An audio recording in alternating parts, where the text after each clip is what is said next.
جو خود مسجد میں آ کر کے مسجد کے اماموں کو ستاتے ہیں, مسجد کے اماموں کو پریشان کرتے ہیں, مجھے بتاؤ کیا وہ اپنی اولاد کو عالم بنائیں گے؟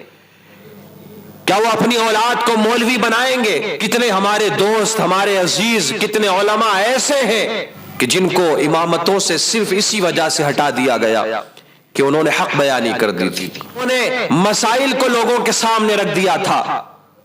اگر شراب کے بارے میں بیان کیا تو جو شرابی تھے وہ ناراض ہو گئے. اگر بیاج کے بارے میں کسی مسجد کے امام نے مسائل بتا دیے, اس کے عذاب کے بارے میں بتا دیا, تو جو بیاج کا کام کرنے والے تھے, جو سود کا کام کرنے والے تھے, وہ ناراض ہو گئے. اگر زناکاری کے بارے میں لوگوں کے سامنے کسی امام نے باتیں بتائی تو جو زناکار تھے وہ ناراض ہو گئے.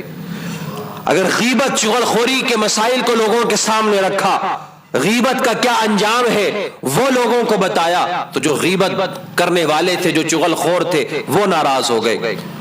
اب مجھے بتائیں امام نماز کس کو پڑھائے گا؟ پھر تو اس کو ہٹنا ہی امامت پہ سے.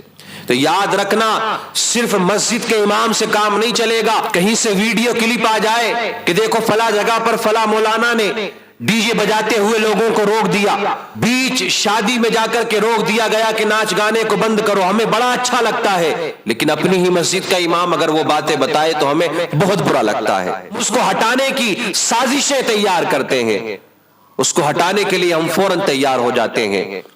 تو صرف علماء سے, صرف ائمہ سے کام نہیں چلے گا, بلکہ قوم کو بھی ساتھ دینا ہوگا. تب جا کر کے معاشرے سے یہ برائیاں ختم ہوں گی, تب جا کر کے معاشرے سے یہ بے حیائی ختم ہوگی, تب جا کر کے معاشرے سے یہ گندے ناچ ختم ہوں گے, تب جا کر کے معاشرے سے یہ گندی رسمیں ختم ہوں گی. یاد رکھنا, جب تک آپ اپنے علماء کا, جب تک آپ اپنے ائمہ کا ساتھ نہیں دیں گے, قوم سے بے حیائی اور برائیاں ختم نہیں ہو سکتی ہیں. اگر یہی حال ہماری عوام کا رہا, ہماری قوم کا یہی حال رہا, علماء کو اسی طریقے سے وہ ستاتے رہے, تو وہ دن دور نہیں کہ کوئی بھی علم دین حاصل کرنے کے لیے نہیں جائے گا, کوئی بھی شخص اپنے بچوں کو عالم دین نہیں بنائے گا, کوئی بھی علم دین کی طرف نہیں جائے گا. اسی طریقے سے علماء کم ہوتے رہیں گے, اسی طریقے سے عالم دین کم ہوتے رہیں گے. اور میرے عزیزو, یہ تو آپ دیکھ ہی رہے ہیں کہ یہ کے بعد دیگر علماء ہماری نظروں سے جا رہے ہیں,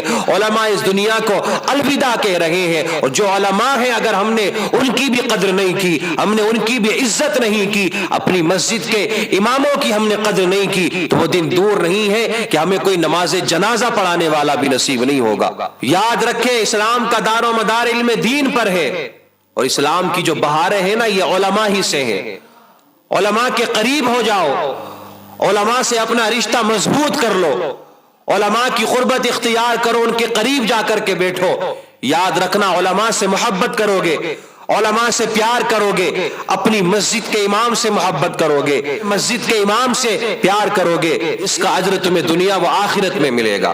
اور اگر علماء کی آپ نے توہین کی, علماء کی شان میں گستاخیاں کرتے رہے, اماموں کو ستاتے رہے, قوم کے علماء پر, ائمہ پر ظلم و ستم کے پہاڑ ڈھاتے رہے, قیامت کے دن اس کا حساب تم کو دینا ہوگا. حدیث پاک کے اندر آتا ہے, من اہان العالم فقد اہان العلم ومن اہان العلم فقد اہان النبی صلی اللہ تعالی علیہ وسلم ومن اہان النبی فقد اہان جبرائیل ومن اہان جبرائیل فقد اہان اللہ اہانہ اللہ یوم القیامہ. اللہ اکبر کبیرہ. آقا کریم صلی اللہ تعالی علیہ وسلم نے ارشاد فرمایا کہ جس نے عالم دین کی توہین کی, اس نے علم کی توہین کی, جس نے علم کی توہین کی, اس نے اللہ کے رسول صلی اللہ تعالی علیہ وسلم کی توہین کی, جس نے اللہ کے رسول کی توہین کی, اس نے حضرت جبرائیل کی توہین کی, جس نے جبرائیل کی توہین کی, اس نے اللہ کی توہین کی, اس نے اللہ کی توہین کی. اللہ رب العزت قیامت کے دن اس کو ذلیل و رسوا فرمائے گا. آپ یہ کنیکشن دیکھیں, یہ کانٹیکٹ دیکھیں.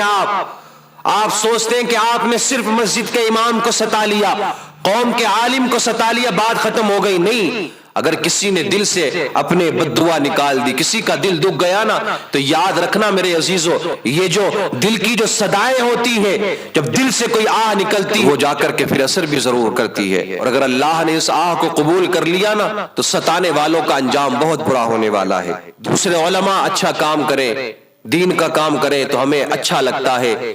اپنی مسجد کا امام, اپنے محلے کی مسجد کا امام اگر وہی کام کرنے پہ آئے تو ہمیں وہ چیز پسند نہیں ہے، تو جب تک ہم ان چیزوں کو بند نہیں کریں گے، جب تک ائمہ کے دل سے ہم یہ خوف نہیں نکال دیتے کہ ہاں آپ دین کے مسائل بتاؤ، آپ دین کے مسائل بتاؤ، دین کی باتیں بتاؤ، کوئی آپ کو روکنے والا نہیں ہے، تب تک قوم سے بے حیائی اور بری باتیں رکنے والی نہیں ہے۔ لیکن یہی حال رہا، معاملات ہم کرتے رہے تو وہ دن دور نہیں ہے کہ ہمیں اس کا بھگتان کرنا پڑے گا، ہمیں ذلیل و رسوا ہونا پڑے گا، اور بے حیائی عام ہوتی رہے گی، ہماری نسلیں بربادیوں کی طرف جاتی رہیں گی۔